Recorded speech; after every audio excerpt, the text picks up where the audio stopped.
जय श्री कृष्ण भक्तजनों। तो अब आपको मैं 7वें अध्याय का महात्म्य सुना रही हूँ, तो आप भी श्रवण कीजिए। भगवान शिव कहते हैं, पार्वती अब मैं 7वें अध्याय का महात्म्य बतलाता हूँ, जिसे सुनकर कानों में अमृत राशि भर जाती है। पाटलिपुत्र नामक एक दुर्गम नगर है, जिसका गोपुर द्वार बहुत ही ऊंचा है। उस नगर में शंकुकर्ण नामक एक ब्राह्मण रहता था। उसने वैश्य व्रति का आश्रय लेकर बहुत धन कमाया, किंतु न तो कभी पितरों का तर्पण किया और न देवताओं का पूजन ही। वह धनोपार्जन में तत्पर होकर राजाओं को ही भोज दिया करता था। एक समय की बात है, उस ब्राह्मण ने अपना चौथा विवाह करने के लिए पुत्रों और बांधुओं के साथ यात्रा की। मार्ग में आधी रात के समय जब वह सो रहा था, एक सर्प ने कहीं से आकर उसकी बाहों में काट लिया। उसके काटते ही ऐसी अवस्था हो गई कि मणि मंत्र और औषधि आदि से भी उसके शरीर की रक्षा नहीं हो पाई। असाध्य जान पड़ी। तत्पश्चात कुछ ही क्षणों में उसके प्राण पंखेरु उड़ गए। फिर बहुत समय के बाद वह प्रेत सर्प योनि में उत्पन्न हुआ। उसका चित्त धन की वासनाओं में बंधा था। उसने पूर्व वृत्तांत को स्मरण करके सोचा, मैंने जो घर के बाहर करोड़ों की संख्या में अपना धन गाड़ रखा है, उससे इन पुत्रों को वंचित करके स्वयं ही उसकी रक्षा करूंगा।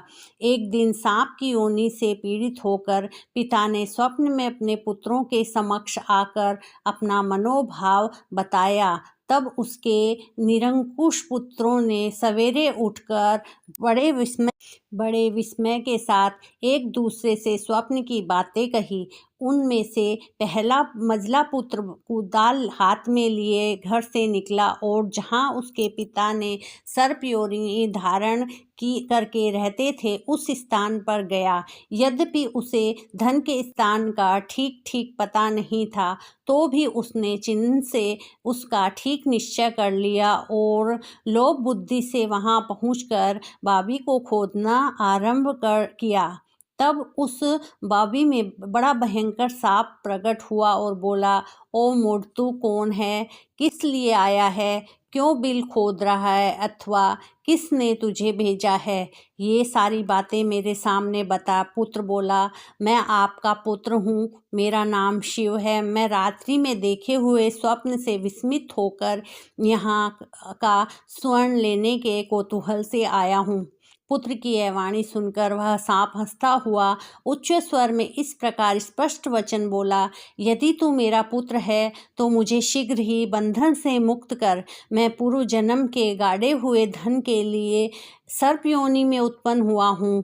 पुत्र ने पूछा, पिताजी आपकी मुक्ति कैसे होगी? इसका उपाय मुझे बताइए, क्योंकि मैं इस रात में सब लोगों को छोड़कर आपके पास आया हूँ। पिता ने कहा, बेटा, गीता के अमृत में 7वें अध्याय को छोड़कर मुझे मुक्त करने में तीर्थ, दान, तप, यज्ञ भी सर्वथा समर्थ नहीं है। केवल गीता का 7वां अध्याय ही प्राणियों के जरा, मृत्यु आदि दुखों को दूर करने वाला है। पुत्र, मेरे श्राद्ध के दिन 7वें अध्याय का पाठ करने वाले ब्राह्मण को श्रद्धापूर्वक भोजन कराओ। इससे निसंदेह मेरी मुक्ति हो जाएगी।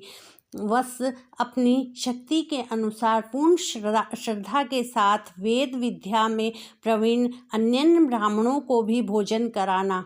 सर्प योनि में पड़े हुए पिता के ये वचन सुनकर सभी पुत्रों ने उसकी आज्ञा के अनुसार तथा उससे भी अधिक किया। तब शंकुकर्ण ने अपने सर्प शरीर को त्याग कर दिव्य देह धारण किया और सारा धन पुत्रों के अधीन कर दिया। पिता ने करोड़ों की संख्या में जो धन बांट कर दिया था, उससे वे सदाचारी पुत्र बहुत प्रसन्न हुए। उनकी बुद्धि धर्म में लगी हुई थी, इसीलिए उन्होंने बावली, कुआं, पोखरा, यज्ञ तथा देव मंदिरों के लिए उस धन का उपयोग किया और अन्नशाला भी बनवाई। तत्पश्चात 7वें अध्याय का सदा जप करते हुए उन्होंने मोक्ष प्राप्त किया। पार्वती, यह तुम्हें 7वें अध्याय का महात्म्य बताया गया है। जिसके श्रवण मात्र से मानव सब पातकों से मुक्त हो जाता है। तो राधे राधे। पसंद आए तो लाइक शेयर सब्सक्राइब करें और मैं बाकी भी अध्याय डाल रही हूँ, उन्हें भी सुने।